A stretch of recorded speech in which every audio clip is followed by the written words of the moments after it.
mo lang skor si Fatu. Ya kalsia yang mangialang kam fight dia la fa mo ya ya la ngalanga le ba ya so mana Rano. Oila lenga la ko keu ko pelo kinga.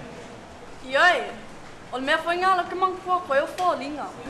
Alo kinga la le ngala keu. Malon ngan lu ya lu. Vai ku la di sai nga vai fo lu ai nga. Ioe e langonga lo ka vai ke lo kaimi. Ia ka ki whamalo sia ngore wa aifa lu mga elk mai kai lea. Rano. Awa peke mo mi so swangi nga bili mele ya ngo ma va kya ale kalo lo fat pengal wing. E fenga bili me ya ususke. So swangi ku le ya o lo piliao. Percaya Fatu. Au que pole fua. O le o mang fa senga la pili la le la mo foi lo skola si pilia onga. Nena mo lo so vale fua. Ia la ke ia ngo fua ko i for pile reana. Olha ele ainda veio na conha não pedi.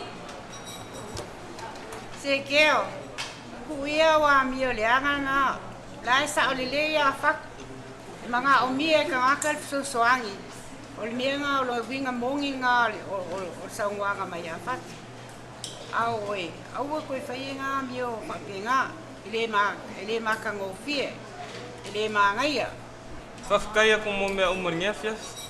Mesili wa fakong wingan fa mo ringi po. Ai fayer kong nga o singa o ko kwang ya lagi kira fias. Pai sui fo. Se kayo. Pai la ya winga makanga ira fak so ya kiu. Ngat mama ya me ngai fai mai nga. Ka lo fo se ya marina ma siang kamase. Ai ngo mai e fa ali e koiro makanga. Ya Kalau kala ya kioi, laki pe alu ngofu mafak wa mahu singa kama yowing. Vai, o que é que ai? Ei, lo. Lesa fa fa ko me ka. Lava na me ka ngome ka wa.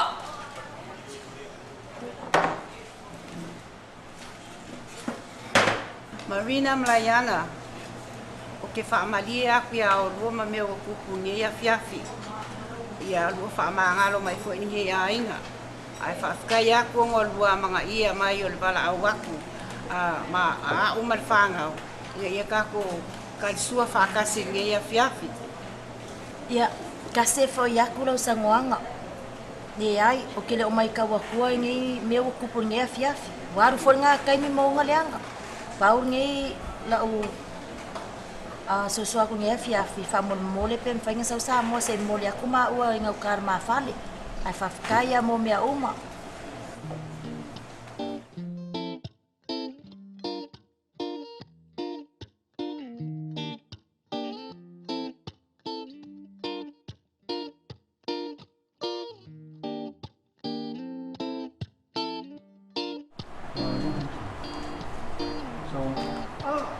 Marina, welcome.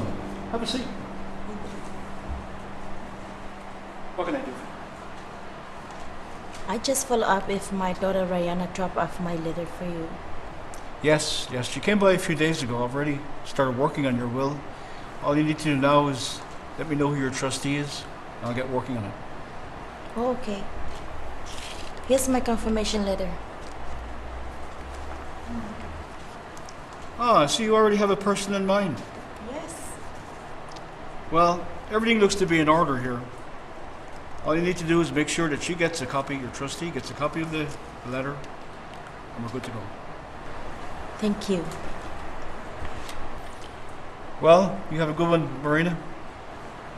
Is there anything else I can do for you today? No, sir. Okay, Have a good day. Thank you. Yeah.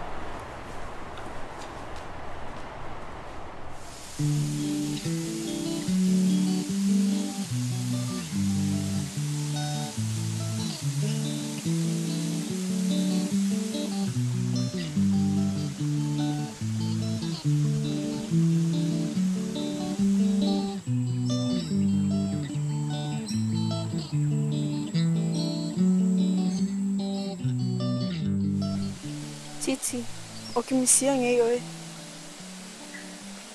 Lua kau sang kia lea. Kiri kuoi. Kia simia. Apa sa wa lu e que a lunga que ia. Kui fo I mer ki fa ka dia kia. Ala me ku pe ka wa lu manga.